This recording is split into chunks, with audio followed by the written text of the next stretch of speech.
All right, good morning, everyone. Come on, guys, a little bit more. Good morning, everyone. Buenos dias, todos. Not good, okay. First of all, what an amazing introduction to Medellin. I believe what Steve Johnson said is the same thing for me. When I first came to Colombia, all my friends worry about what I'm going to do, if it's safe or anything else. It's a big lie. Colombia, Medellin, Bogota feels very safe, very progressive, and very successful. And the image of Colombia still is the last century versus the new century, which is an amazing place now. So I think you guys are on track to becoming an amazing country, innovation economy, and to do some outstanding things. This event is an example of that. So I'm happy to be here. I'm proud to be part of a journey that you guys are taking, and I hope you guys will make this country 10x through innovation. So with that, let me start my presentation. My name is Hitendra Patel. We had the introduction already. I want to make sure you guys all understand what innovation is about. Innovation for the sake of innovation is nothing. Ideas for the sake of ideas does not create value. The purpose of innovation is growth. So when you guys talk about innovation, I want you to talk about growth. I want you to talk about why are we doing this? And it's all about getting bigger, making more revenue, increasing more jobs. It's about 10x. Innovation isn't about creativity and ideas. Innovation isn't about putting ideas into project teams. Innovation is ultimately creating value. The work that we have done in the last 20 years is with major corporations, and all those corporations struggle with growth.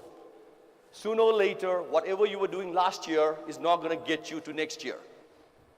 Whatever you are doing in the future is going to be ambiguous and uncertain, and you need to be prepared for that. This growth gap is the growth gap of all companies, whether they're Fortune 500 companies, SMEs, or small startups. You need to have growth as your imperative. And there is always a growth gap. Most people, most CEOs, if you ask them, do you know what you're going to do next? They will say, I don't know. Do you believe you can grow the company by 20, 30% every year? They'll probably say, I don't know. That's what you want to fix. That's what innovation is about, is a closed growth gap. Now, the trouble with innovation is most people think they can turn the innovation switch on when the problem of the growth gap emerges. The reality is this, that whatever ideas you plant today have to become plants, and then they've got to become a tree, then eventually you can harvest it. But the time for it to harvest is not today. You have to invest ideas today for a problem for 4 years in the future. So if you have a problem with growth today, you should have planted the seeds 5 years ago. And this is the big challenge of innovation, is how do you start the journey and make sure that the ideas you're planting will actually be harvestable to close the growth gap. It's very loud.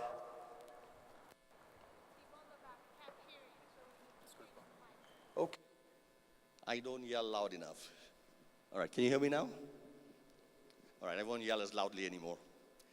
All right, so the main thing over here I want to emphasize is innovation, for the sake of innovation, is not valuable. It's growth that most countries, most companies, most entrepreneurs are seeking, most individuals. And innovation is a how to get there. In order for you to benefit from that, you need to start probably yesterday to be able to harvest today. Most people started a day late and invested $1 short. So all of you, as you think about your innovation journeys for your big companies or your startups, it's going to take time. We have been doing this sort of work for Fortune 500 companies, and we have helped some of the biggest companies in the world do that, from Merck through Motorola to LG and other companies, and they all struggle with the same issue. And here's the real issue they face. Today, and you saw the presentation earlier on, all of you probably have the tools for innovation, the tools for generating insights, the tools for connecting the dots together, the tools for doing design thinking, the tools for implementing ideas using lean processes, the tools or business model canvases. How many of you guys have those tools already in your company at this moment? Just put your hand up so I can see. Right. So a lot of people already have the tools. The question is then, we should be able to take our big ideas that we're generating and creating the big impact. You have the tools, so we should expect the results next. Well, the problem is, this is what we see. Most of the big ideas people are generating, most of the big ideas they try to implement have two pathways. The big idea you imagined delivers a result, which unfortunately is not as big as you anticipated. Why is that? What happened? When you generated the idea, we thought it was going to be a huge idea. But when you implemented it, what happened? It got smaller and smaller and the results were not very big. How many of you have experienced that? Yeah, this should be a common problem. Most of you should be facing this challenge. We have the idea, we know it's big. When we implement it, it's not that big. What happened? The second thing which happens is most ideas, unfortunately, will get killed. And they get killed for many reasons. And some of them is your teammates don't want to work with you anymore. Some of it is a company says, I'm not interested anymore. Then some of it is your own organization. But ultimately, ideas die. So the question for you guys is now, if we have all these tools to be able to do innovation, how come we are not getting the results from innovation? What is the gap? Why are we not able to get those results? It's possible that you're not applying the tools properly. Is that possible? You have the tools, but you're not fighting hard with it. Or it's possible that there's something else which is missing. And it's the people who actually make the ideas real. What I want to talk about today is this journey. When you have the big idea, that's the impact you're expecting. But you're not getting the impact, and most people are not getting the impact. And why is that? So what I want you to do on your notebook, you guys all have a notebook in front of you, draw this slide, circle at the bottom, circle at the top, and show me, draw the journey that you're going to do as you generate your idea to the implementation of it. What does the journey look like? Take 1 minute to do that. Open your notebook, draw a circle on the bottom left, circle on the top right, and show me what the journey looks like. After you draw it, show it to the person next to you. And that includes you guys. You guys. Yeah, I'm looking at you.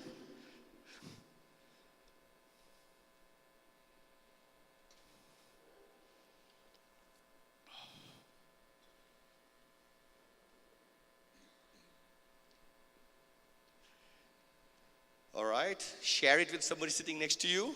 Look at their drawing and see if it looks the same.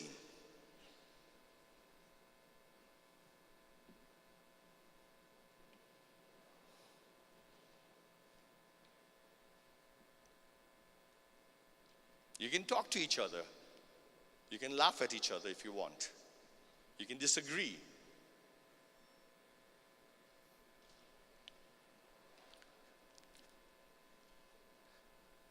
Okay, our experience is this journey is actually like this.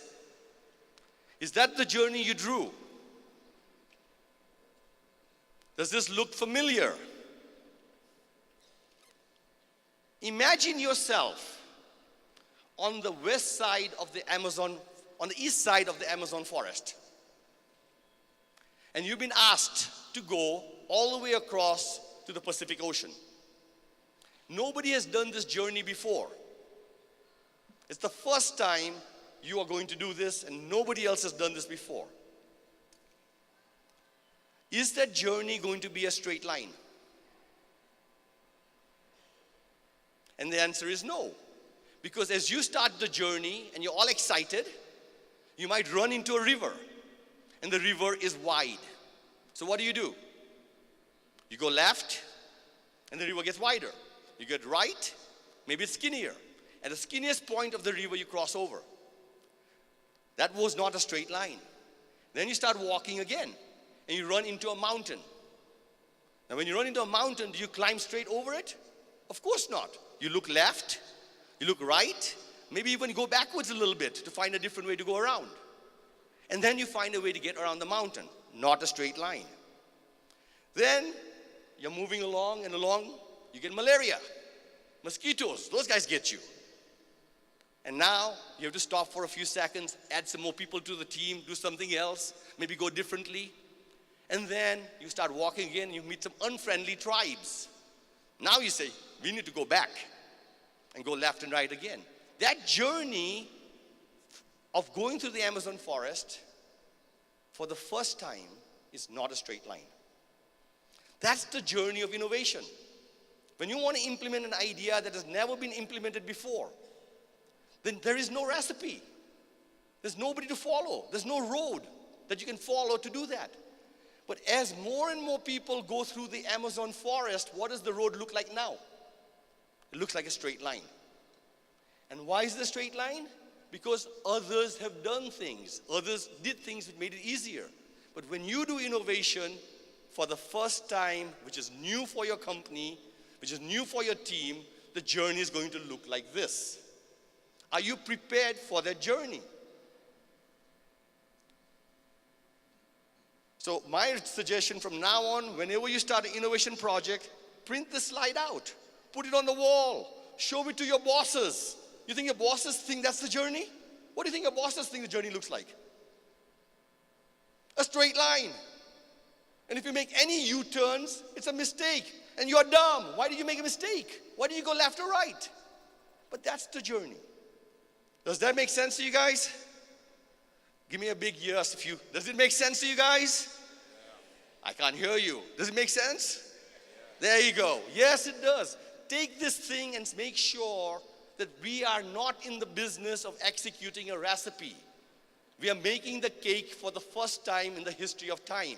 We all know how to make a cake using a recipe. But if you've never made a cake before and you only have ingredients, what does a cake look like? A lot of cakes in the trash can until you find one which is delicious. Same thing for the Amazon forest and same thing for your journey. Now, as I explain this journey, what really I was trying to highlight to you is there were obstacles that you were going to meet on your journey. Obstacles that perhaps you can prepare for, or obstacles you're going to get surprised by. It doesn't matter. But those obstacles are going to come. And in those obstacles, you probably do not have all the skill sets. So when we look at this, that journey has got obstacles ahead. It would be nice to see the signs before they come up. It would be nice to be prepared for them. But we usually are not. But to overcome each of those obstacles, getting across a river, climbing up a mountain, you'll need new competencies, new skills, and people are different than you. Other people. And those other people will help you get across. If you try and do it alone, you can. You can go to college and learn something about mountain climbing. You can learn about building a boat to cross the river. But it'll take a long time. Innovation is about going fast. So you need to make sure the people who are with you can help you get across those obstacles. So this journey is not a journey of one person. You have to go work with teams which help you get across those obstacles. Have you thought of the teams which will get you across? So when we look at this, the key takeaway for me and for you is the following. To do this journey, you can't go at it alone. Now we hear of the story of Steve Jobs. He did it all by himself. We hear the story of Michael Dell. We hear the story of Mark Zuckerberg. Those are special people. Those are exceptional people. And yes, I would like to be them too. But the reality is, we work in organizations and we don't need to work alone and we don't need to learn everything and we can work with other people to move forward. And that's how you probably will be more successful in going from the left of this journey to the right and making sure the results that you thought you were going to get at the beginning, the results you thought you were going to get at the beginning are the results you actually get at the end. In between that journey, we start making adjustments and adaptations. And therefore, the results become smaller or it gets killed. Don't go at it alone. How many of you guys are collaborative by nature? How many of you are individual contributors who believe, I can do this? Right? Trouble is, if you are, good luck. You might be able to do it. But in today's world, the knowledge of what is required to make everything happen is far greater than what is in one person's head. Teams are much faster than individuals. So keep that in mind. So who are these people that you need to go with to make sure it works? So there are 4 areas of support that I encourage you to think about. The first one, there you go, are teams. Are you working alone or are you working with a team? If you're working alone, it's going to be hard work. If you're working with a team, you can use their brain power, you can use the effort to do a lot more. Then there's your organization. Is your organization helping you push this forward? And many of you guys will say, my organization sucks. Our culture sucks. Have you heard that expression? Culture, right? That's where the organization is. And you have to be aware of it. But you want to make sure your organization helps you move forward instead of getting in your way. So how do you do that? The next one is your management team. The management team, if they give attention to your projects, guess what happens to your projects? They get done. What if your manager, the CEO, comes to you and says, hey, that project you're working on, next Friday, do a presentation for me. How much work gets done in the next 6 days? How much work gets done in the next 6 days? A lot. More work than the last 6 weeks. Because you're going to get a presentation with the leader. Right? So leadership support is incredibly important. And then the last support you'll need is from the value chain. There are other people who will make your idea successful. Suppliers, channels, and all those people. Now, do you have the tools, do you have the skills to manage all 4 who are critical for your success? You know how to do ideation. You know how to do design thinking. You know how to do a business model canvas. You know all the principles of lean startup. You do, right? Say yes, no? I hope you do, because that was 2 years ago. We have moved on. We are no longer looking at last year's stuff. That was so last year. We are moving forward, right? We are moving beyond tools. We want to make this the next big thing. We want to implement those ideas. We don't want to talk about the generation of ideas. We want to talk about the implementation of ideas. We don't want to talk about the tools. We want to talk about the teams which make it real. We're moving forward. No more tools. No more front end of innovation. Back end of innovation. That's where we're moving. Okay? So let's talk about each one and see if there's some ahas and insights for you on how you might be able to make your teams, your organization, your management, and your value system work together. Okay? So the first one. This is you if you're working alone. The donkey, sorry. The donkey is you. You think you can take the idea forward all by yourself. And unfortunately, there's a lot of things to do. A lot of things to do. And the poor donkey is lifted up and says, I took on too much. How many of you are feeling overwhelmed right now with the innovation you're trying to drive forward? Overwhelmed with too much to do. It's because you're probably going at it alone without a team. Wouldn't it be nice if that donkey had another donkey with it? You need another donkey? No. You need another teammate to work with you. Okay?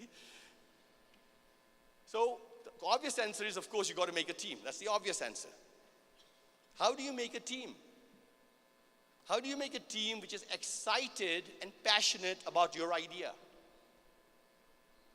How do you do that? So, here's the real answer.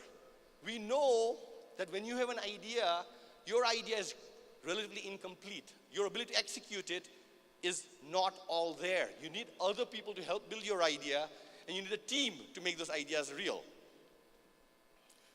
So the question for you guys is, if you believe, first of all, that your idea is kind of not complete, or your idea is out there, why don't people tell other people their ideas?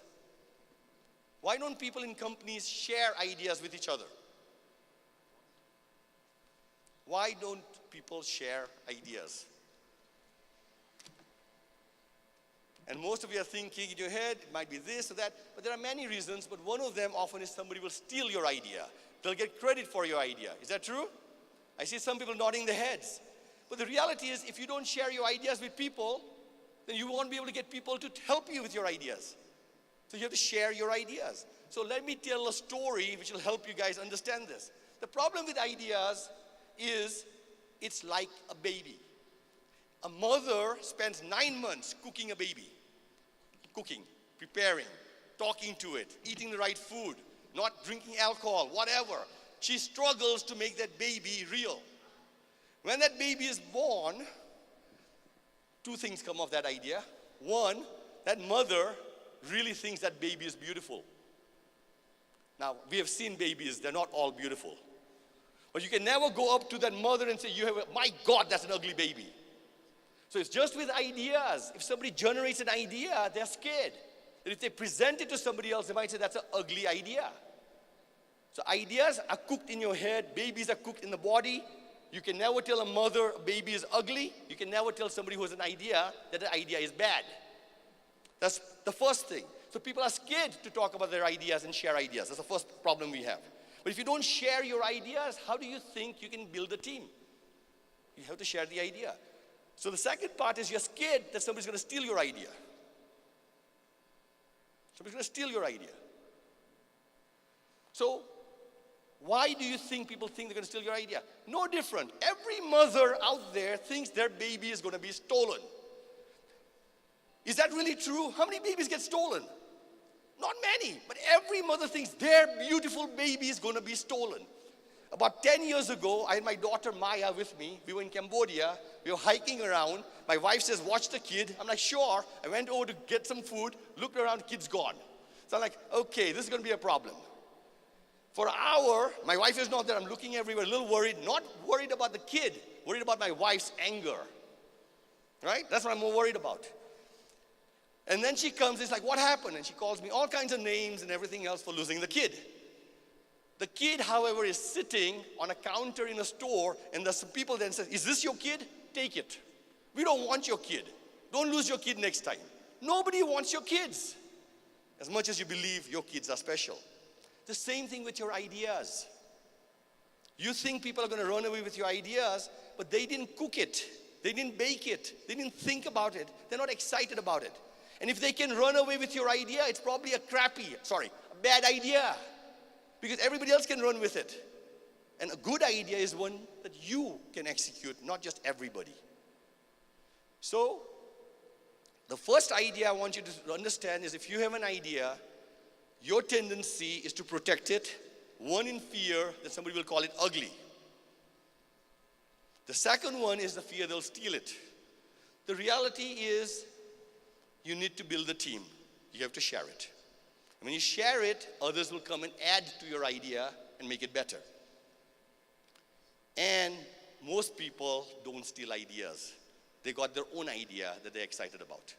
And that's true for most of you. Does this make sense? An idea is like a baby. There is no such thing as an ugly baby. Rule number 1. Rule number 2 is nobody really steals your ideas unless it's a very, very generic, easy idea for somebody else to steal. A good idea is hard to execute. A good idea is got barriers to entry. If somebody else can run with it, you are the worst prepared to execute on it. So make sure you share your ideas and build a team. The second issue we have is how many of you guys have gone to somebody and said, guys, I've got this great idea. What happens to the room of people when you say, I have a great idea?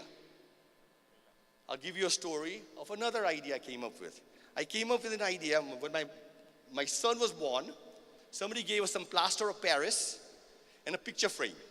You take the plaster of Paris, you put water in it, so it becomes doughy, and you take the kid, and you put the kid's feet inside the plaster of Paris, and you get a footprint. And my wife says, oh, and her voice changed. Look at that, it's so beautiful. And I looked at her, and I could see she was truly excited, truly emotionally moved by the footprints. It's like taking a picture, but it was three-dimensional. So I said, wow, if you like that a lot, why don't we take a whole bunch of plaster of Paris, put water in it, and we roll the whole baby into it, not just the feet, but the whole baby, and make a three-dimensional doll of the baby. And I'm like, what a great idea. What do you think my wife said? What do you think she said? Come on, you know what you're thinking.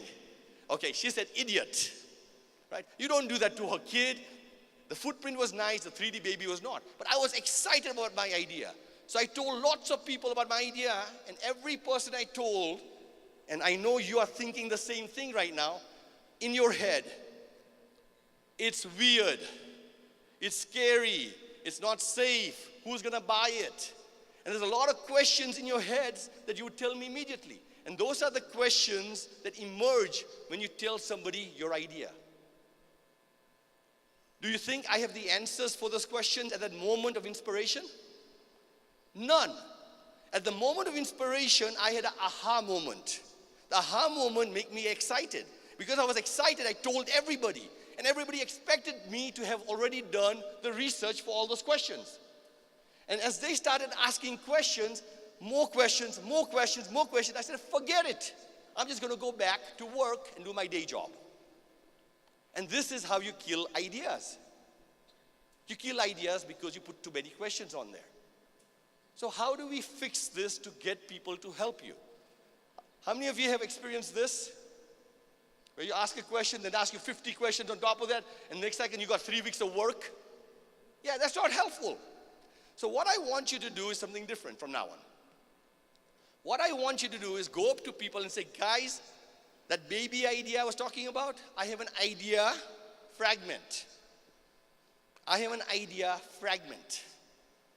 It's about this baby doll, a three-dimensional baby doll that I want to build, where there's a baby born, 3 million of them in the US every year, and I want to sell them for about $100. But it's an idea fragment. What is your reaction right now when I say it like that? I didn't say I have an idea. I said I have an idea fragment. What is your tendency at this moment? Do you want to help me? Do you want to add to my idea? So when you say you have an idea fragment, what happens is other people come along and say, great, I know a customer who might be interested in it, because they know your idea is incomplete. Then they come up with other suggestions. And all these people, as they start helping you, you slowly start building a team. This word, idea fragment, is something we have done for probably about 60 to 80 companies worldwide. If you were to go back to your companies tomorrow and say, from now on, when somebody says, I have an idea, all you say is, that's fantastic. Let's talk about your idea fragment. And you will see suddenly the emotion of the people will change and they'll be helpful and supportive. If you go up to somebody and say, I have a great idea, change it, and from now on you should need to say, I have a great idea.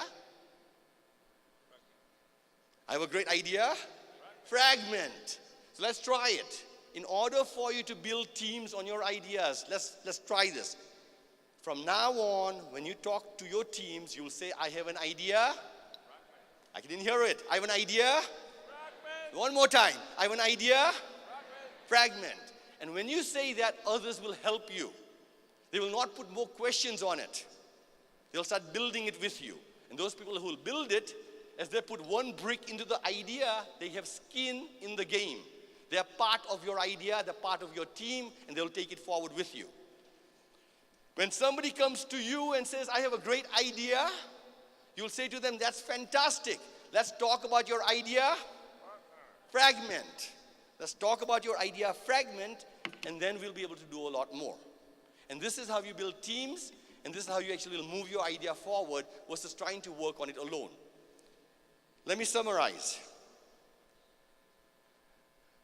First of all, you guys shouldn't go at it alone. If you go at it alone, you're going to go too slow. If you go at it alone, you don't have the competency to do everything. If you go at it alone, there are a lot of people who will say, it's not going to work. And it'll give you all these negative, critical answers why it's not going to work. What you want to do is co-create the idea to build the team. And the way to co-create the actionable thing, how do you do it? Is you're going to say, I have an idea. Try it one more time. I have an idea. And that's what you take home with you as one of the key takeaways of today's presentation. You might want to write it down. Okay. So next part of this thing is the organization. How do you get the organization to work with you? How do you make sure they help you and support you? So this is the situation, isn't it? Those are you guys swimming upstream against the culture. Your culture sucks. Your culture is short term. It's risk averse. It's failure punishing. It's incremental. How do you innovate in that company? Is that your challenge? How many of you have issues of your culture? Yeah? All right. I've got to say, good luck changing the culture. Good luck. Do you think you can change the culture? Who thinks they can change the culture? Or good luck. I'm going to say it to you one more time. There's a little island right off the coast of the United States called Puerto Rico. Puerto Rico is an American island for 100 years. What language do you think they speak in Puerto Rico? Spanish. What music did they listen to? Salsa and merengue. What food did they eat? Rice and beans. American culture, 300 million Americans on one side, 4 million Puerto Ricans on the other side. Who's winning? Culture of Puerto Rico. You can't change culture overnight. If you wanted to fix Puerto Rico and make it an American island, what do you need to do? You need to move 1/3 of the Puerto Ricans out. Take them out of the island, take them somewhere far away. Bring in 1/3 of Americans. Train 1/3 of the Puerto Ricans who want to be Americans, and there's already 1/3 who are probably gringo. And then you do it. Now let me ask you, what is the cost? What's the cost of getting rid of 1/3 of the people in your company? That's called firing them. What's your cost? It's huge. What's the cost of replacing them? That's huge too. And what's the cost of training them? That's huge. If you want to do this, CEOs who are sitting in this room over here, that's what you have to do if you want to change your culture. Or you have a choice. Instead of swimming upstream, maybe you might want to stream downstream. Stop swimming against the culture. Stop swimming against the current. You will get tired. You will get very tired. Try and swim in a river against the current. And I'll take a bet, some of you are very tired already. Are you guys tired? Pushing against the current? I tried this. I used to work with Samex, the CEO of Samex, said, I need to change my culture. And he said, that's fine. Do you have $50 million to do that? Do you have 7 years to stay focused on the change? And he says, that's what it takes. No. Then he says, what's the next alternative? He says, let's use your culture in the best way we can. Let's not fight the culture. Let's swim with the culture. Now this is a big insight, gentlemen, ladies. Most people want to change them. I want you to understand them and then learn to navigate. Here's this guy, fixed the culture. You think this guy's going to ever change? He works in a company, you think he's ever going to change? He says, you want to change the culture? Good luck. And you know these guys, they exist in your company, don't they? All right, so good luck, unless you're going to fire those people. And you can't do that, that's not an easy solution. Alternatively, we go downstream, we go with the flow, we ride the wave. We find out what is the momentum the culture has, what's the support the culture provides for us to do innovation in your organizations.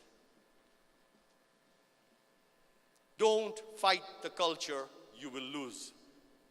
Flow with the culture and you're going to go fast. But the problem is, you need to understand the culture which will make you win. And so how do we get there? So there's one insight here, don't fight the culture and flow with the culture. So here's the question for you, how do you use it to your advantage? And I'm going to share some stories with you. We call it the unwritten rules of the game. The unwritten rules of the game is in your company. Even today, for the last 20 years, there were people who get stuff done, people who innovate, people who navigate the organization and are able to consistently get things done. You know who they are. And if you follow what they do, you might be able to uncover the recipe that they have uncovered. It is not written down in your innovation processes. Your innovation processes are all lies. Those are called written processes. That's not how innovation is happening in your company. There are people who have figured out how to navigate the organization. Find the unwritten rules, find how they're doing it, and make them the written rules of your processes. You guys with me? At Merck, for example, Merck is a very consensus organization. Every decision in a meeting, they look at each other and say, is he going to say yes? Is he going to say no? And they look at each other, and then together they'll say yes. But they will never make a decision individually unless everybody's in agreement. Now, you can imagine a company which is consensus-driven. How do you get them to say yes? It's better for them to say nothing at all. So at Merck, we found that some people, there was a guy by the name of Mark Hannibut. Mark was always getting yeses on his projects. Mark was always getting resource allocation for his projects. How did Mark get funding all the time? And we found that we should follow Mark. You guys have heard about following the customer? Learning from the customer? We decided to follow Mark. I said, Mark, how do you do this? And what we found Mark do was before the meeting where a decision is supposed to be made, the whole week before, he's meeting with all the people who are going to be in the meeting. And he basically talks to them as, here's the big idea, here's what I want to do, what do you think? You think it's a yes? Oh, that's great. Goes to the next person saying, you're going to be at the meeting, and Paul over there is going to be in the meeting. Paul already saw this. Paul thinks it's a yes. Goes to the third person, and he walks the donut of all the people who are going to come to the meeting. And he gets yeses for them before the meeting. Now, that is not written down in any book on how to do innovation in Merck. You guys get that? But that's how he does it, and he always gets a yes. So why don't we take that learning and now make it official? If you want to get a yes, talk to all the people in the organization before the meeting, and then you'll get a yes. That's called an unwritten rule of the company. There are people who are doing it. At Hewlett Packard, if you ever said, I want to innovate, they'll say, you have a day job. But the unwritten rule is you can do that stuff at night. You can take the tools of Hewlett Packard in your garage, no problem, as long as you're doing it on your own time. It says skunk it. Skunk it means don't talk about it, just do it. But if you talk about it, what will they say? No. The unwritten rule is if you want a yes, just go do it. If you ask, they'll say no. Understand who is doing this and follow the pathway. At Samex, it was very clear. If there was somebody with an idea or a project, I'm not sure what that was. At Samex, what they say is, hey, you had a great project. You want me to work on your project? Who's the sponsor? Who's the sponsor? And the guy says, I don't have a sponsor. They say, oh, carry on. And they walk away. If you don't have a project with a sponsor, then your project is not going to get teammates and support. Unwritten rule. No way is it written down that we won't support you. But once you know that, what should you do if you're going to start a project? Go find a sponsor. Make sense? Unwritten rules, you have them in your company, find what they are, and then basically convert them into a written rule. At where we work at our Excel Center, none of our projects which are internally done, R&D projects get done, ever. But if you say a customer is coming to see it, guess what happens? Everything gets done. So in every project, for it to be successful, we need to make sure there's a customer and a deadline. So if you want your project to be successful, the unwritten rule is have a forcing function, a date, and a customer visit. That's all you need to do. And everything before that will happen. Unwritten rules that you make written rules. Do you guys have unwritten rules in your company? Yes. What you want to do is find the successful people and follow them and uncover the rules that they're following and make them official. Also follow the people who are unsuccessful and find out what they're doing that's getting them stuck. Use both the unwritten rules for success and the unwritten rules of failure to create the written rules for driving your culture in the right direction. This is all about culture. And the way you get the culture is through the unwritten rules. Does it make sense? Yes? No? Maybe? Don't change the culture. You want to get across? Learn from others' failures and successes, and then replicate or leverage what works. So, from now on, you guys talk about our culture as an issue. Don't complain about your culture. It is what it is. You can't change the culture unless you got a lot of money, a lot of time to do that. Second thing is, if you can't change the culture, stop complaining about the culture. Flow with it. Flow with it. If you flow with it, you're more likely to be successful, and your colleagues and your bosses will like you more. Because otherwise you sound like you're just complaining. I can't do anything. I can't do anything. It's my culture. They aren't going to like that. I found a way to do something using our culture. Wow, you're a hero. Make sure you understand that. And there's a system called Unwritten Rules of Success, which will get you there to figure out all the unwritten rules, and you use them. Merck uses them. At Merck, there were like, 10 unwritten rules that we uncovered. We put them into the formal processes, and now the formal processes work with the culture. The processes you guys design for innovation today, unfortunately, are done in PowerPoint. It doesn't take into consideration your culture, which will certainly say, that's not how we do it. You have to put the culture into the context of the process. Understand the process of how you already do it. Will you take this home with you? So the management. How do you get your management to support you? Is management easy to get support from for you guys? How much time do you spend with your management? How much time do you spend with the CEO? If you're only spending once meeting a month or once every 2 months, you probably are working on projects which are incremental. They're not strategic. The higher up you are, talking to the most senior people, the more strategic the projects are. The budgets are bigger. Budgets are bigger, decisions are more likely to be higher up. So, you need to get leadership to support you. How do you get leaders to support you? Well, here's the problem for most of us, is when you talk to your leaders, those leaders basically say, I don't understand what you want. I don't understand. They speak a different language than you do. You might go in there and say, I got some customer data. I've got this business model canvas. I've got this other stuff. And he just says, huh? Great. I don't know what that means. So you need to learn their language, how they speak. But the reality is, this is not how they speak either. This is what we've been teaching you to talk around the tools. We got to talk about creativity, invention, patent, sustainable, disruption, and all these kind of words, which means nothing to them. What do they really care about? They care about money and they care about growth. As simple as that. And if cost reduction will get you there, they will use that. If acquisition will get you there, they'll do that. They don't care about innovation. They care about growth of the company and value it generates. And innovation is one lever to get there. And you're hoping your innovation lever will get you where you need to get to. So you need to speak their language. Make sense? So what are the language that they speak? Well, the problem for most of you is you're following a process and you're trying to get yourself to a business plan. I'm a professor in the business school. I teach in Toronto, in Singapore, in Korea, at all the top business schools over there. And every professor I run into, what do they say if you have a good idea? Make a business plan. Really? Did Mark Zuckerberg at Facebook write a business plan?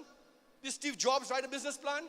Did any of these great people write a business plan? The answer is no. So why do you write a business plan?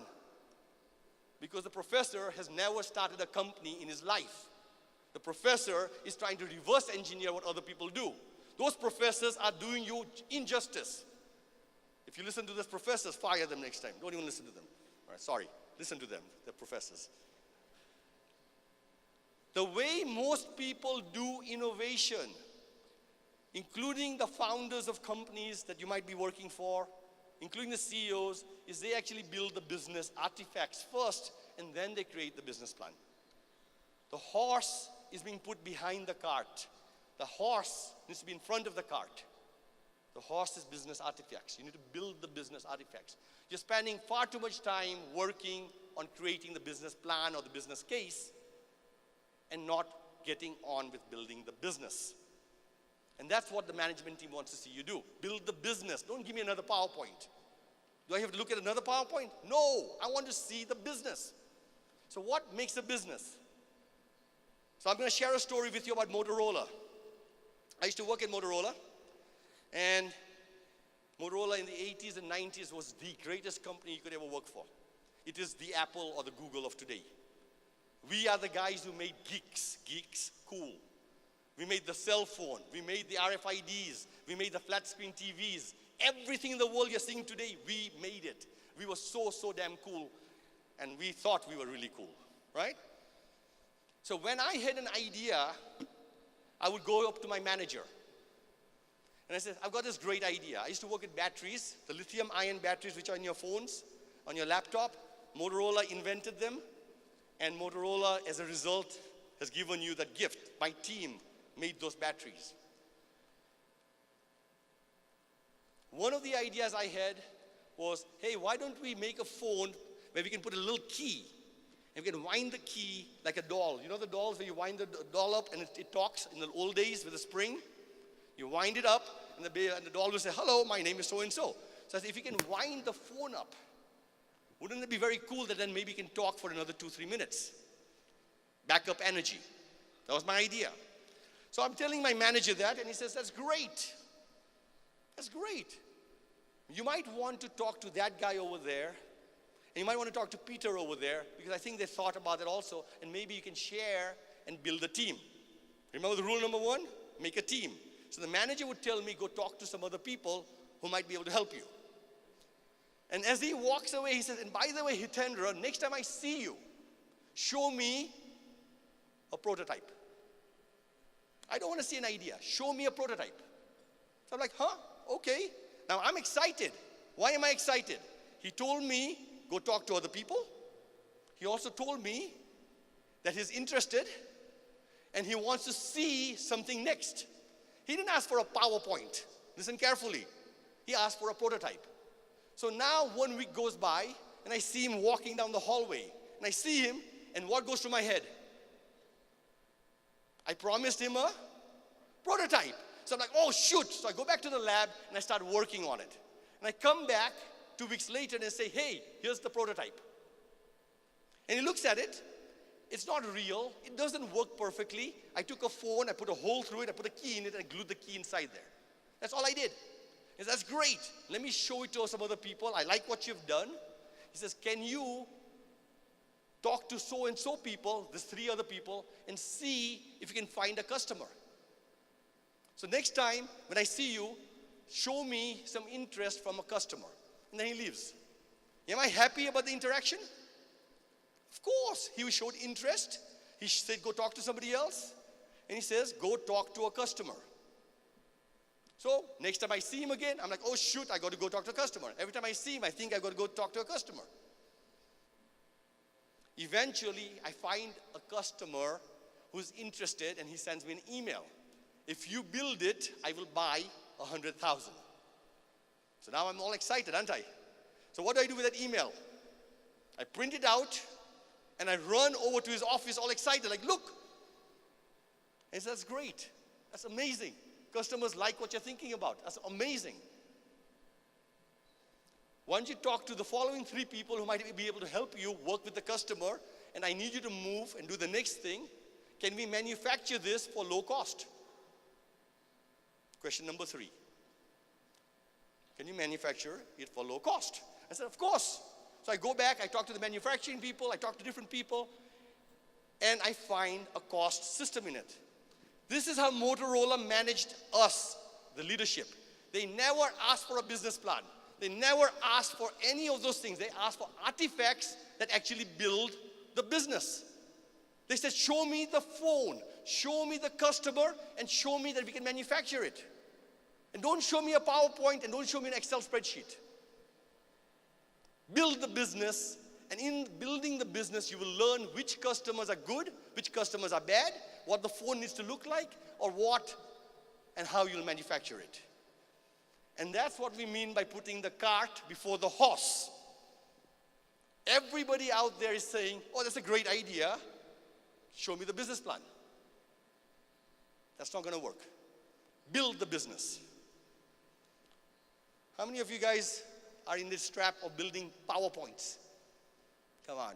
Get out of the PowerPoints and start showing things that builds the business. Because PowerPoints, I have taught 5,000 MBA students worldwide over the last 10 years.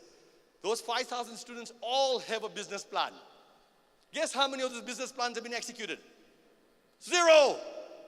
Business plans don't build businesses. But the ones who went out there and made things are the ones who are building a business today. So within your corporations, within your entrepreneurship businesses, build artifacts.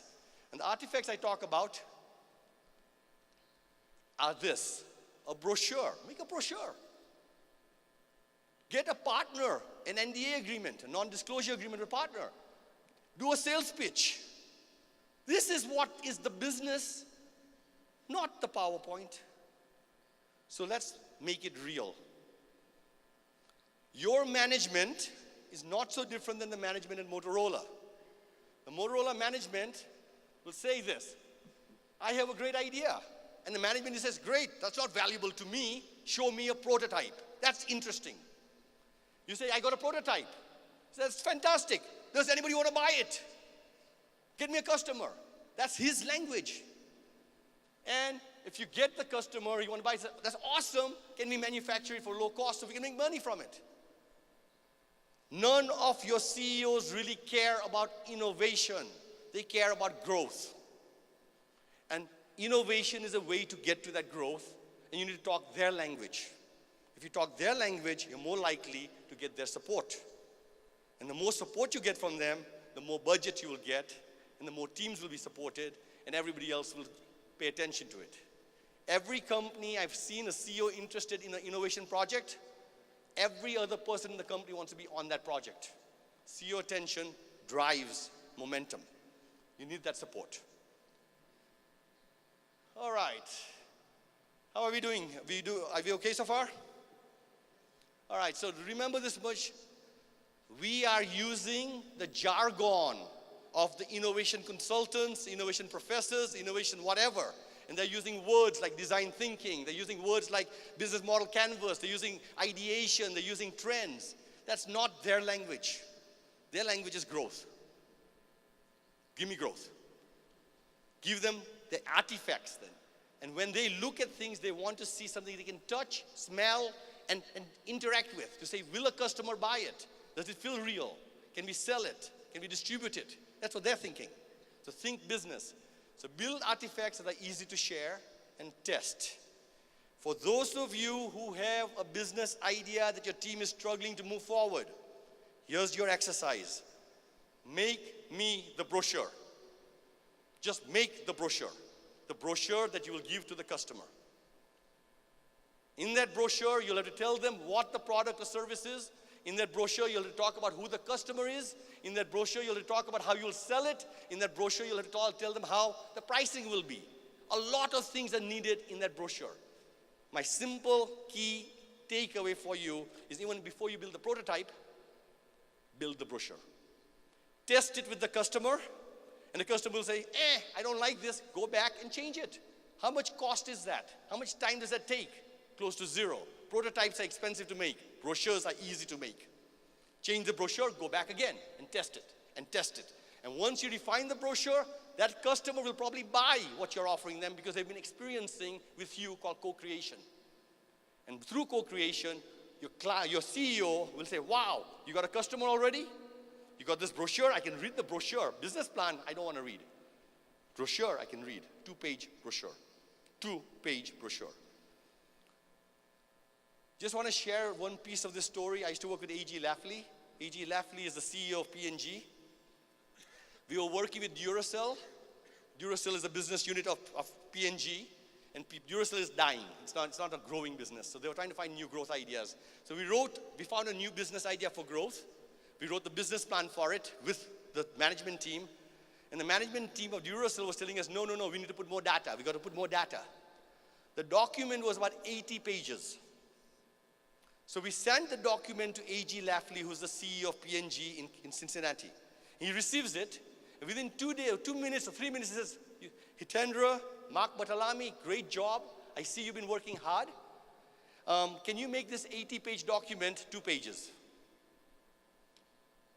Now, why do you think he wants it in 2 pages? He doesn't have time to read it, point number 1. Point number 2, he's saying, I don't think you know what you're talking about. If it takes 80 pages to tell me what you have, then you don't know what you'd have. So we look at the request. Here's A.G. Lafley, the CEO of P&G, $60 billion company. We're like, okay, let's get to work. We get to work, we get the document to about 16 pages. Now we are feeling very proud. We look at the 16 pages, it's beautiful. And we're asking, what was in the 80 pages? A lot of garbage, apparently. But the 16 pages was really good. We send it to him again. And he says, within about 10 minutes, sends an email right back to us and says, fantastic job. I see you made good progress. Can you please make it 2 pages? Now, he's the CEO. He's God, right? So you got to follow what he says. So we work again on it. Now we do all the bad things. We increase the margin. We decrease the font.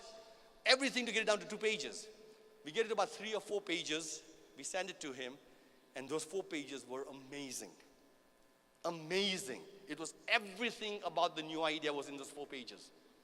And we looked at each other and said, were we idiots? Why didn't we do this? The second he got it, he says, fly down to Cincinnati. We'll have a meeting on this thing right now. And that is why management thinks differently than you do. And management wants simple things that they can absorb and react to. Make it simple. Make it business. Make it about growth. Okay? 2 pages, brochure. You promise you'll do this for me? Take this home and make your team make the brochure. Forget the business plan at this moment. Later on, you will have to do the business plan, of course. Not right now. Okay, the value chain.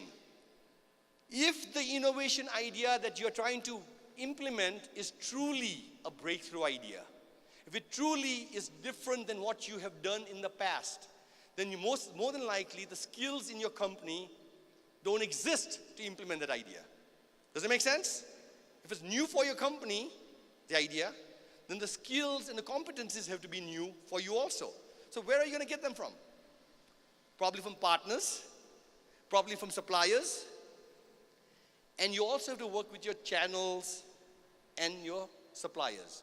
So you got to go beyond the boundaries of your company to actually implement an idea. We at Motorola came up with so many great ideas, so many products, but then we found that nobody's going to sell what we had. We made devices for GPS in the 80s and 90s, the ones that you guys have been using. We made them in the 90s, but we couldn't sell it because we didn't have a channel to market. So you can innovate or you can invent, but you need to make sure it gets to the customer. So we needed channel partners. We needed suppliers. So you can innovate inside your company, but it will collect dust. You need the whole value chain to play together.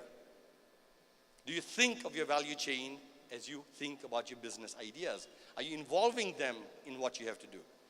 So the problem is if you aren't involving them, then you're going to go slow.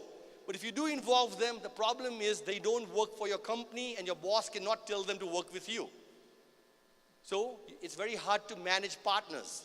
Partners who move at their own speed, work at their own speed. And so how do you make your partners all move together? How do you make them excited?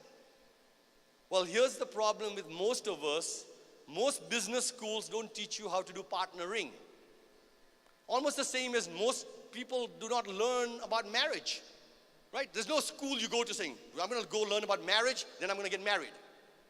You get married and you hope for the best, you'll figure it out. Partnering is the same thing. Most of us don't have the skills. We didn't study how to do partnering. But partnering is very hard. It's just like marriage. You've got to work on it. You've got to listen to each other. You've got to do things that are in the interest of the other person also, not in your interest. So, you have heard the word customer value proposition?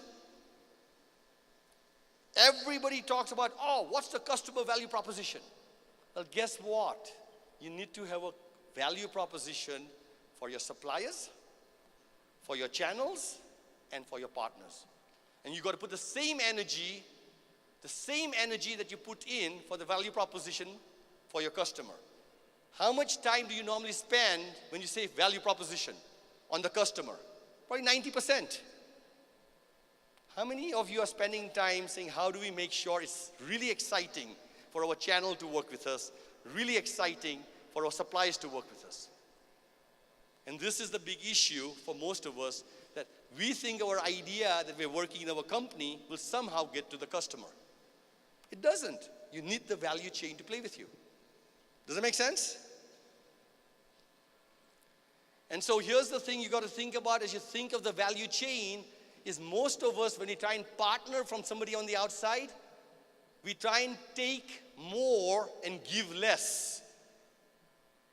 Our transaction that we have with a partner outside is what can we get from them and not pay for it. That's the mindset. And that mindset, unfortunately, is not the right mindset for innovation. In innovation, both of us don't know the journey. We don't know what's going to work or not work. And we will have to forgive each other for making mistakes and find different ways to navigate. And therefore, we really have to think win-win, or better than that, we got to say, for them, what's in it for them. Let me give you some examples of partnerships which are done very well and partnerships which are done poorly. When Apple first got in the iPhone business, they didn't go to T-Mobile or to Verizon, the biggest service providers. They went to AT&T. AT&T was number 3. And they said, AT&T, you are losing in this battle for cell phones. What if we give you our cell phones, and therefore you might be able to leapfrog through our brand? And what we want is to get some money, not the money that you pay us for buying a phone, but some percentage of the talk time. And they changed the business model through the partnership. In that partnership, AT&T can move from number 3 to number 1. Therefore, they want to play the game. And Apple says Motorola, Nokia, and Samsung are not very clever. They just sell phones to these people, but they don't make money when you guys are talking on the phone. And Apple says, I want a piece of that money. And so they said, let's do this agreement. As a result, Apple gets more profit by not only selling the phone, but also the service agreements that they have with every customer out there. And that's why Apple did very well, and that's how AT&T moved to number 2 position in the US by doing a partnership which is completely win-win. Samsung and Best Buy. I was working with LG, the flat LCD TVs, and they were surprised when they did the benchmark study of the televisions of LCD, LG TVs were superior to the TVs of Samsung. And they're like, our TV is better, why are the customers not buying it? Why are the customers not buying our TV when our TV is better? And what they'd forgotten to pay attention to was the whole value chain, is if you watch the TV and how it is sold, it's sold in stores like Best Buy. And when you go inside the store, guess who's the salesman? It's some 18-year-old kid who knows nothing about televisions or anything else. And he stands there, and he basically says, this Samsung TV is superior to LG. And you look at the person, like, why would he say that? Well, guess what Samsung did? Samsung had a partnership with Best Buy. They took all the salespeople and trained them for free, gave them T-shirts, gave them a certificate saying you are now a certified expert on televisions. So now when he stands in the store and a customer comes in, there's an LG TV and there's a Samsung TV, which one is he going to promote? The one he got a certificate from, because he's certified. And that's called thinking through the value chain. LG didn't think through it. LG thought because we built it, they will buy it. Because we built it and it's better, they'll buy it. Nothing to do with better. Only at the moment of purchase, who's going to help you buy it? Who's going to help you make the decision? So are you thinking through the whole value chain? That's what Samsung and Best Buy did. Johnson Controls and Volkswagen, this is a bad example of a relationship. Most of the car companies are terrible partners. Because what they do is if you work with them, they squeeze you. And they squeeze you on cost. They don't think about a new seat belt. They don't think about a new way to do something. They think about how to take your cost down. So you invent something, you innovate on something, and then they basically squeeze you down. And when they do that, most of Detroit, all the suppliers of Detroit are going bankrupt right now, and therefore the innovation in Detroit is close to zero because the partnership model of innovation is not there. They don't think of the suppliers as partners, and therefore they're dying. For those who want to innovate, look at your partners, look at win-win. So here's the thing that you need to think about. When you think about your partner, don't think of the partner from your company's perspective. What can they do for me? Instead, get into their shoes, wear their hats, and say, what can your company do for me? And think through their models and make sure they are aligned with you. They will not move at the same speed as you do because they may not be aligned. They might have different priorities. They may not get a promotion out of it. Get alignment with your suppliers, and the suppliers can all move lockstep. At the highest level, innovation is not an individual sport. Innovation is a team sport. James by himself cannot take Colombia to win all the soccer games. He needs the team. You need the team to make it better. You need the coaches, and the coach can be from Argentina. It doesn't matter. It's a different supplier.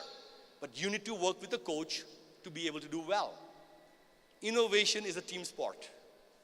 And you need to work with your team and make sure every person on your team is excited to play with you. What if your defender is not excited? What will he do when the ball comes? He'll let it go. He's not interested. Get him aligned. All right. So, you don't have all the skills to do everything, but you don't know how to motivate partners. Think win-win-win to get there. You need to wear your partner's hat to understand how you do this. And there are tools to be able to do that. Identifying what partners are critical for your success, one. And then, for those partners, how do we make sure they'll play nice together? You have to make sure both of you win. You're playing to win. It's a sports team. It's a team sport. So with that, I'm going to wind this thing up. I want to remind you guys again, it's teams, which makes you go forward. It's the organization and the culture, which you guys talk about. It's a management team you need support from. And lastly, it's the value chain. Remind you one more time, if you have an idea, from now on, you're going to say, I have an idea. Oh, you already forgot. Let's try it again. From now on, you'll say, I have an idea. And when somebody comes to you and says, I've got this fantastic idea, you will say, that's great, let's talk about your idea. And then we can collaborate and help each other. Change the language. Second thing is if you want to work with your culture, stop fighting it. You will lose. You will get tired. You will get exhausted. Culture is hard to change. You don't have enough money and you don't have enough time. So flow with the culture. Swim downstream with it. And then navigate it by learning from those who have used it successfully. Swim with the culture, don't fight the culture. And then with your leaders, stop talking in language they don't understand. Their language is very simple. I want growth, and I want to be able to get started now. And they want to see artifacts, not a business plan or a PowerPoint. They want to see something that they can touch, smell, and show to a customer and show to each other. Build artifacts that are easy to share. You promised me a brochure. Is that right? I'm going to ask you, will you make me a brochure? The answer is yes. Will you make me a brochure? Louder. Will you make me a brochure? And you'll send it to me. Yes. If you send it to me, I'm forcing you now to do something. So, you will send it to me? Okay, send it to me. I'm interested. And then the last one is the value chain itself. On the value chain, I'm going to go back. I'm clicking something.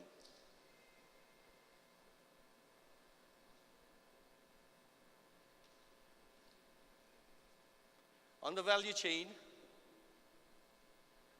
you've got to make sure that you motivate your partners. I'm going to give you a simple analogy which I talk to my students in the MBA program. Many of them come with a business plan and saying, I need to go get an MBA because in order for me to execute my idea, I need more business knowledge. And the thing I tell them is quit school right now and hire an MBA. Because if you go and learn how to do an MBA, it will take you 1 year. But if you find an MBA to join your team, you can go now. In the same way, if you don't play with your value chain and partners outside of your company, you can learn to do everything yourself, but it will take a long, long time. Your competitor is probably partnering, and your competitor is probably moving faster than you. Partnering is key to getting to the next level. Make sure your partners also win with you. It's your ecosystem against their ecosystem. And your ecosystem must all win. If any one person doesn't win in the ecosystem, they will stop playing, just like in kindergarten. Kids stop playing when they don't have fun. And the same thing with innovation and the business. People will stop playing with you if you do not make them win. So think about the ecosystem. And with that, I want to say thank you very much. And we have a workshop later on the same topic. So I look forward to seeing some of you at that workshop too. I'm open to some questions. Thank you very much.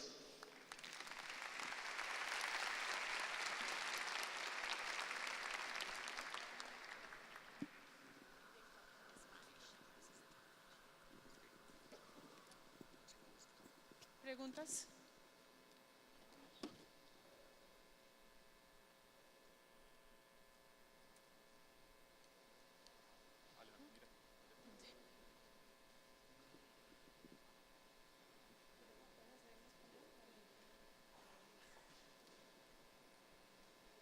Good morning. I want to ask you if you recommend some tools or methods to know the culture in order to flow with the current. So there's a tool called Unwritten Rules of the Game. The guy who wrote it is Peter Scott Morgan.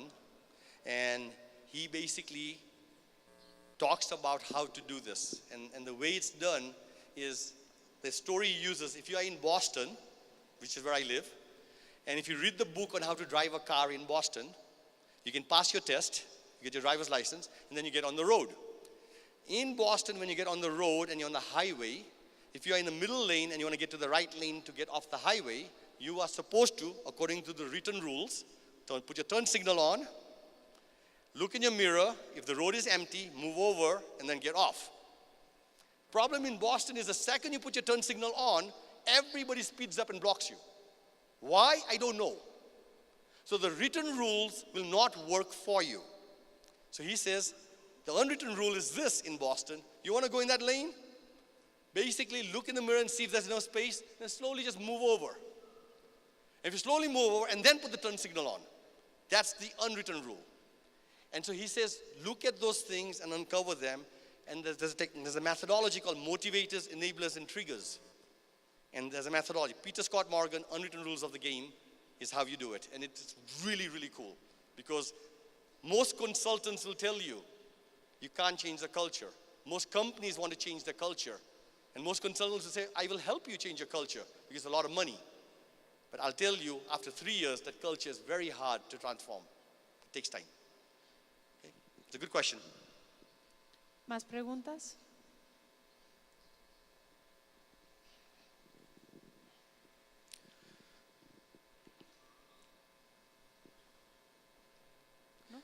So as you guys are thinking about asking the question, the key takeaway for all of you is tools are very much last year. You guys have all the tools to do innovation now. Now it's about the people and the people who actually make things happen. And in those people that you have, you want people who have got resilience and grit. And you'll hear about this, resilience and grit. I have a TED video on dots. And it talks about how you got to get smarter and use the tools. The trouble with everybody who's using tools today is they're filling in the boxes. They're filling the templates. But they're not fighting with the tools. They're not fighting to come up with ahas. They're not fighting to do something which is different. They're just filling out templates. And therefore, the innovations you're coming up with are probably average. Hi, I was wondering what's your take on non-disclosure agreements when you're working with different partners in your ecosystem, in your value chain, also with your customers. If you see that as an inhibitor of the relationship or as a necessary, paperwork. So first of all, I worked at Motorola. We created 600 patents every year. We made the first cell phone in the world. We were cool. We thought we had the whole market to ourselves. It took less than 8 months for Ericsson and Siemens to make a phone. I thought we had the patents. Clearly that did not stop them. So the thing over here is, if you do something cool, others will copy you or make something similar, and they'll try and find a way to work around it. Your whole objective in innovation is to move fast. If you move fast, then you'll be able to beat the competition and keep on innovating as you move. So an NDA, unfortunately, who signs the NDA? The senior level people. And then there's that guy called the lawyer. And that lawyer writes everything in the NDA to make sure that he protects your company. And how win-win is that for the other company? Not much, and therefore you spend 3 months to 6 months on a document and you're not getting on with innovation. Find an easy way to do things to work together. Find win-wins and basically say together 1 + 1 is actually 3. Not 1 + 1 is 2 for me and 0 for you. Okay? So the NDAs are good things to do, but be careful, they slow you down. Okay. And I am done. Thank you very much, everybody. Have a good time. Learn a lot. Thank you. And I look forward to seeing Medellin and Colombia in the next 3 to 5 years with one challenge for all of you. How do we make your company 10x, 10 times bigger? How do you make your ideas 10 times bigger? And everything needs to be 10x. If you do that, you will be the leading country in Latin America. You'll be a player on the global market. Your companies should be doing great stuff. And I wish that upon all of you. Go 10x, and you'll think differently, and you'll act differently. Thank you very much. Thank you, Mr. Patel. Bueno, muy bien. Creo que a varios de ustedes, a muchos de nosotros, les han quedado un montón de ideas. Y si las ideas son como bebés, probablemente de este Innovation Land 2015 van a salir muchos bebés. Esperemos que sean solo metafóricos, ¿no? De los que estamos hablando aquí, de las ideas como bebés. A propósito de ideas, las pueden plasmar en los tableros que tienen en las mesas. Las mesas son a su vez tableros, por eso al frente tienen marcadores que pueden convertir esa mesa en un sitio para desarrollar probablemente ideas o tomar notas que más tarde se podrán borrar o reescribir o hacerles una foto para llevárselas a sus respectivas organizaciones. Le he dado la espalda por razones de la disposición de las mesas y no porque fuera así mi intención a Andrés, que es mi compañero de mesa. Andrés, buenos días. Buenos días, ¿cómo estás? Andrés, ¿vos para quién trabajas? Yo trabajo en Grupo Orbis. El Grupo Orbis, que es una organización donde varias de las empresas son del sector químico, ¿no? Desarrollan pinturas, esencias, en fin. Sí, tenemos unas compañías de pinturas, una compañía de químicos, tenemos una compañía de comercialización importante y una compañía que trabaja en la parte de infraestructura en temas de tubería. Y tal vez la más importante es Pintú. Sí, señor. Si ves, la conocemos, el Grupo Orbis, que se organizó bajo esa sombrilla hace unos pocos años. Andrés, de todo esto que planteó Hitendra, ¿qué fue lo que más quedó dando vueltas en la cabeza? Yo creo que el reto más importante que tenemos nosotros como organización es el tema de aprender a fluir el tema de la innovación dentro de nuestra cultura. Nosotros tenemos que aprender a potenciar la innovación dentro de nuestra cultura, que yo creo que una vez lo logremos, vamos a potenciar cada uno de los recursos que tenemos. Andrés, muchas gracias. Con mucho gusto. Muy bien, vamos a contarles que a través de la etiqueta Innovation Land estamos siendo trending topic, o como diría mi amigo en la radio, Tropical Tender, decíamos en una emisora en la que trabajábamos. Si ustedes siguen haciendo esos comentarios, probablemente seguiremos en esa lista creciendo en los próximos minutos. Quien necesite para las próximas charlas, talleres, traducción simultánea, les recuerdo que está allá, al otro lado del auditorio, es decir, muy cerca del stand de Tecnova, que es la corporación que articula esfuerzos públicos y privados, es decir, universidad, empresa, Estado. Vamos, si no me equivoco, Juan David, para la ruleta de la innovación, pero antes quería buscar en este auditorio, porque hay una cosa que me quedó dando vueltas en la cabeza. ¿Dónde está el doctor Restrepo, Carlos Enrique Restrepo? ¿Se fue? No, no se ha ido. ¿Dónde está? ¿Se fue? Quiero preguntarle una cosa. Hay una idea que planteaba nuestro conferencista, que es tratar de compartir ideas. Los empresarios paisas, que son tan competitivos, tan negociantes, han tenido en su cultura eso de compartir las ideas antes y no guardarlas y atesorarlas para que nadie las quite. Yo creo que realmente apenas estamos empezando a compartir como un modelo de gestión. ¿A usted le quedó dando vueltas en la cabeza eso como a mí? Me quedó dando vueltas fue lo de no combatir la cultura, sino irse con la corriente de la cultura. Surfear en ella. Ajá. ¿Su nombre cuál es? Gonzalo Mejía. Gonzalo, gracias. Muy bien, entonces en las pantallas de Public vamos a poner las 4 cosas que van ustedes a poder ganar en la ruleta de la innovación y que son fundamentalmente asesorías o consultorías de 4 organizaciones. Espérenme, las busco, que mis apuntes están un poquito enredados. Creo es una de ellas, la otra es Imagina, la otra es Experience y la otra es Directo Consultoría. ¿Cuál es la dinámica vamos a hacer 2 hoy y mañana en este mismo escenario hacemos la segunda? Entonces, mis compañeros de Public me van a prestar una tableta sobre la cual vamos a hacer un movimiento y eso nos va a dar un número. Ese número va a llevar a la base de datos del registro y en esa base de datos del registro están los nombres de las personas que representan unas organizaciones. ¿Quién gana esa consultoría, que normalmente es un taller, unas horas? Para esa consultoría lo gana la organización, no es específicamente la persona. Pulsamos el botón y ya empieza la ruleta. Y entonces elegimos a alguien del público, lo va a hacer usted. Él sale automáticamente.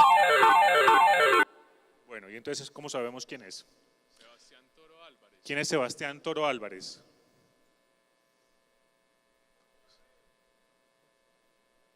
Sebastián Toro Álvarez. Bueno, muy bien, no está Sebastián Toro Álvarez. Y entonces la primera que estamos viendo es una consultoría con Creo y ya les explicaremos. Volvemos a hundir.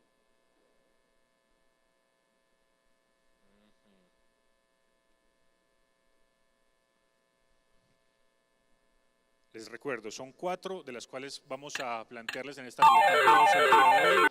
El número 098, Bernardo Serna Gámez, ¿está aquí con nosotros? Bernardo.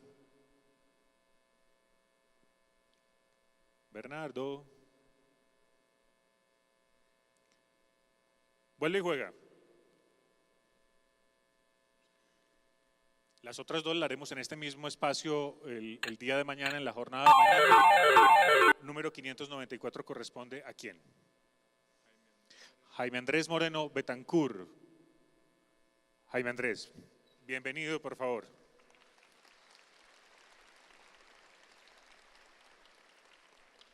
Temíamos mucho que no estuviera. Entonces, Jaime Andrés, ¿vos para quién trabajas? Yo trabajo para Tronex SAS. Tronex son pilas. Sí, inició como pilas, ahora hace baterías y otro tipo de productos. Eso es hermanito de Codiscos. Hijo de Codisco, sí, hermanito también. Eso es lo que llaman un spin-off. Perfectamente, sí. Una época en la que todavía no llamaban a eso spin-off. Sí, en esa época todo era caos, innovación por liderazgo, llamémoslo así en esa época. Pues bien, felicitaciones, tendrá usted una consultoría con Creo.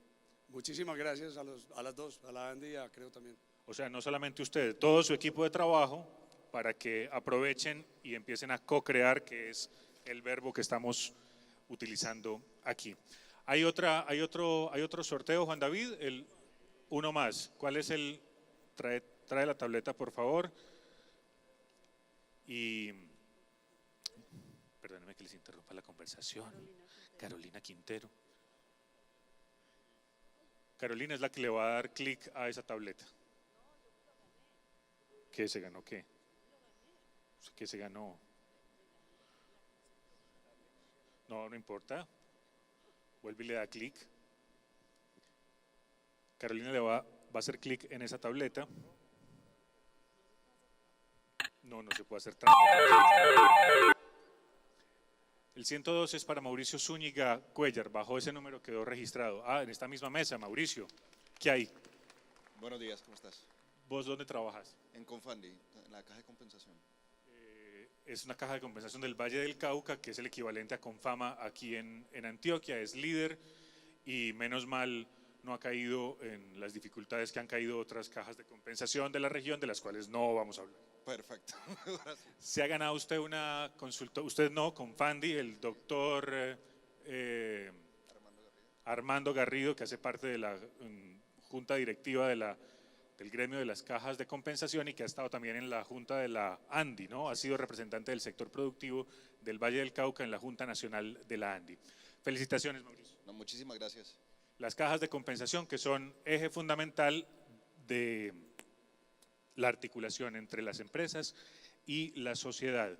Les recuerdo entonces que las mesas están para rayarlas y que si ustedes se preguntan ¿qué va a pasar con ellas? Pues hay una obra social que se hace después de todo este evento, que es entregarle a escuelas públicas del municipio de Medellín esas mesas para que los niños hagan lo mismo que ustedes, rayar y crear y generar ideas en esas mesas, reescribir y borrar, como decía Hitendra, que había que hacer con ciertos obstáculos de la cultura organizacional que no nos dejan empezar a echar para adelante. Juan David, es momento de hacer una pausa. Entonces, hay pausa para café. Quienes tienen la acreditación VIP pueden usar la parte del cuarto piso y nos vemos aquí en cuanto a las 10:30, es decir, en 25 minutos nos volvemos a ver para continuar con Impulsa Colombia, que es una de las instituciones del Estado colombiano que hace política pública de emprendimiento, de innovación. Ya nos vemos.